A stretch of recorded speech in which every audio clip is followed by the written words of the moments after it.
नमस्कार, श्री स्वामी समर्थ चॅनलवर सर्वांचे मनापासून स्वागत आहे। 9 एप्रिल रोजी चैत्र नवरात्र या उत्सवाला सुरुवात होणार आहे।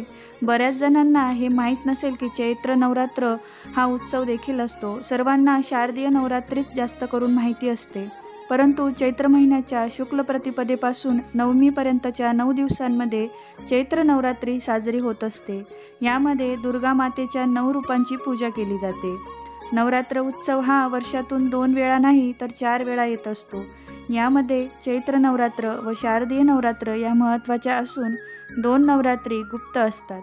तर चैत्र नवरात्र ही येत्या 9 एप्रिलपासून सुरू होऊन 17 एप्रिलपर्यंत असणार आहे।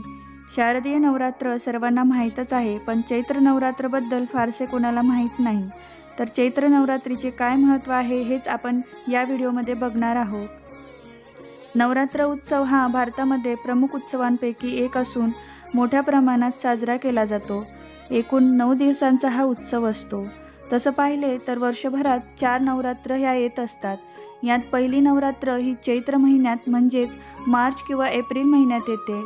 तसेच दुसरी नवरात्र आषाढ महिन्यात म्हणजे जून जुलै दरम्यान येत असते। तिसरी नवरात्र अश्विन महिन्यात म्हणजे शारदीय नवरात्र असते, ती सप्टेंबर किंवा ऑक्टोबर महिन्याच्या दरम्यान येते। आणि चौथी नवरात्र ही माघ महिन्यात म्हणजे जानेवारी किंवा फेब्रुवारी महिन्याच्या दरम्यान येत असते। माघ महिन्यात येणाऱ्या नवरात्रीला माघ गुप्त नवरात्री आणि आषाढ महिन्यात येणाऱ्या नवरात्रीला आषाढ गुप्त नवरात्री असे म्हणतात। या 2 नवरात्री गुप्त पद्धतीने साजऱ्या होतात। तर चैत्र नवरात्र उत्सव व शारदीय नवरात्र उत्सव हे 2 उत्सव मोठ्या प्रमाणात साजरे केले जातात। नवरात्रीच्या 9 दिवसांमध्ये देवीच्या 9 रूपांची पूजा केली जाते। या 9 दिवसांमध्ये भक्त दुर्गा तर काही जण 9 दिवस उपवासही करत असतात। चैत्र नवरात्रात भक्त मनोभावे देवीची पूजा अर्चना करत असतात। या नवरात्रात पूजा करून घटस्थापनाही केली जाते। चैत्र शुक्ल प्रतिपदेपासून हिंदू नववर्षाची ही सुरुवात होत असते। चैत्र नवरात्रीत भगवान विष्णूंनी मत्स्य रूप धारण करून पृथ्वीची स्थापना केली होती। श्रीरामांचा जन्मही चैत्र नवरात्रीत झाला होता, म्हणून या दिवसांचे खूप महत्त्व आहे। चैत्र नवरात्रीत सूर्य मेष राशीत प्रवेश करतो। या नवरात्रीपासून नववर्ष पंचांगाची गणना सुरू होते आणि चैत्र शुक्ल प्रतिपदेपासून हिंदू नववर्षाची सुरुवात होते। या चैत्र नवरात्रीत काही ठिकाणी अन्नपूर्णा मातेची पूजा केली जाते, तर काही ठिकाणी आपल्या कुलदेवतेची सेवा केल्या जातात। घट मांडणी करून विधिवत पूजाही केली जाते। काही जण 9 दिवसांचे उपवासही करतात। हिंदू संस्कृतीमध्ये लग्न झाल्यावर किंवा बाळाचा जन्म झाल्यावर किंवा इतर काही शुभकार्य झाल्यानंतर कुलदेवतेचे दर्शन करायला जाण्याची परंपरा आहे। कुलदेवतेच्या आशीर्वादाने आपले वंश आपले कुळ हे सुखी संपन्न होत असते। रोज तर आपण पूजा करतोच, पण चैत्र नवरात्रीत व शारदीय नवरात्रीत आपण आपल्या कुलदेवतेची सेवा केल्याने, तिचे पूजन केल्याने आपल्या संपूर्ण कुटुंबावर तिचे आशीर्वाद राहतात। म्हणून आपण यावेळेस भक्तिभावाने पूजा किंवा सेवा केल्याने मनवांछित फल प्राप्त होत असते। आज मी तुम्हाला या चैत्र नवरात्रीत अगदी साधी व सोप्या पद्धतीने आपल्या कुलदेवतेची पूजा ही कशी करायची किंवा कशी मांडायची हे दाखवणार आहे। आपल्या जीवनामध्ये किंवा आपल्या घरामध्ये कधीकधी असं होतं की घरात कुणी ना कुणी सतत आजारी असतं। मुलांमध्ये चिडचिडेपणा बघायला मिळतो, कामात अपयश मिळते, घरात पैसा आहे पण मनशांती नाही।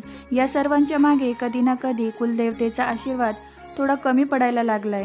म्हणून आपण या नवरात्रीमध्ये आपल्या कुलदेवतेची सेवा ही नक्की करायची आहे। पूजेची सुरुवात करताना आपल्याला पूर्वेकडे तोंड करून बसायचे आहे। देवघरासमोर बसूनच आपण ही पूजा करू शकतो। एका पाटावर लाल कपडा अंथरून त्यावर आपल्या कुलदेवतेचा फोटो ठेवून घ्यायचा आहे। त्याच्यासमोर तांदळाची रास घालून कुलदेवतेचा टाक किंवा मूर्ती ठेवून घ्यायची आहे।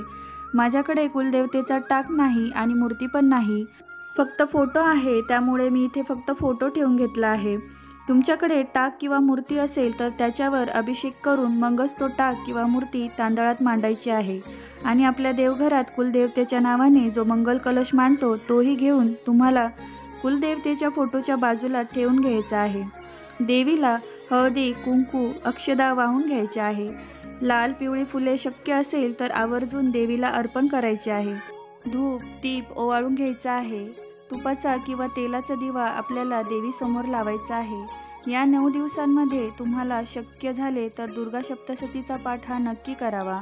नंतर गणपतीची आरती, देवीची आरती आपल्याला करायची आहे। त्यानंतर देवीला नैवेद्य दाखवायचा आहे। नैवेद्यामध्ये साखर, खडीसाखर, शेंगदाणे, गूळ खोबरे किंवा दुधाचाही नैवेद्य इथे दाखवू शकतो किंवा गोडधोडाचाही आपल्या पद्धतीने आपण नैवेद्य हा दाखवू शकतोय। ही पूजा आपण 9 दिवसही ठेवू शकतो किंवा दुसऱ्या दिवशी उचलून घेतली तरीही चालते। या 9 दिवसांमध्ये आपल्याला कुलदेवतेची जेवढी सेवा करता येईल तेवढी आवर्जून करायची आहे। तुम्हाला हा व्हिडिओ कसा वाटला ते कमेंट करून सांगा। आवडला असेल तर लाईक आणि शेअर नक्की करा। त्याचबरोबर चॅनलला सबस्क्राईब देखील करा। धन्यवाद।